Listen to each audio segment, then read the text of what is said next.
Down by hackers linked to Anonymous. The hackers say it was part of a campaign against central banks. CNN Money's senior technology correspondent Lori Siegel joins me now. And Lori, how worried should we be about this? How serious was this? You know, it's interesting. They're calling this Operation Icarus. This is a reference to the Greek mythology.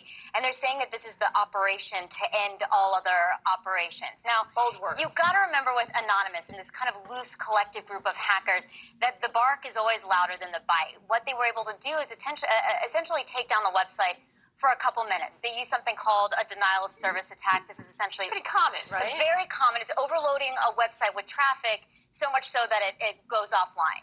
And this one only went offline for a little bit. Now, where you run into trouble with Anonymous and these kinds of threats is they're saying this is only the beginning. And I did a little bit of digging, and Anonymous is only as good as the online following. How many people are actually going to try to sign on for this operation of what they're calling Operation Icarus? And it actually has a pretty big online following. They have Facebook groups with like thousands of people in there. If you do a lot of digging, you'll see that there's a site online where they essentially have what their next targets will be. They're talking New York Stock Exchange, London Stock Exchange.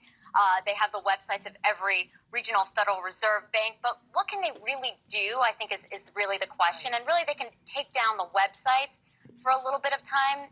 But we're not clear they can actually disrupt financial interactions or shut markets down or cause trading to come to an all. That's unclear right now. Exactly. You know, I think in this particular hack, it was down for a couple minutes. You know, maybe a little bit of business was lost, but no sensitive documents were leaked. No customer information was leaked. There was a denial of service attack in 2012 against American banks that actually had a bit of an effect. They got these websites down for about a day. So a lot of business was affected. But in this particular case, I would say they're talking about let's do this over the next 30 days. It's a wait and see kind of game. So it's good to have that perspective, but it sounds like something that we shouldn't completely dismiss. It seemed strange to me when I heard it. I'm not surprised that they're railing against central banks, but it seemed strange that the first target would be the Greek central bank, the country that's frankly on its knees and has issues with the European. I mean, some people feel a lot of sympathy toward them as opposed to being the target. It's always the case with Anonymous that a lot of people find it hard to understand what their motives are. You talk to these people often. It's true.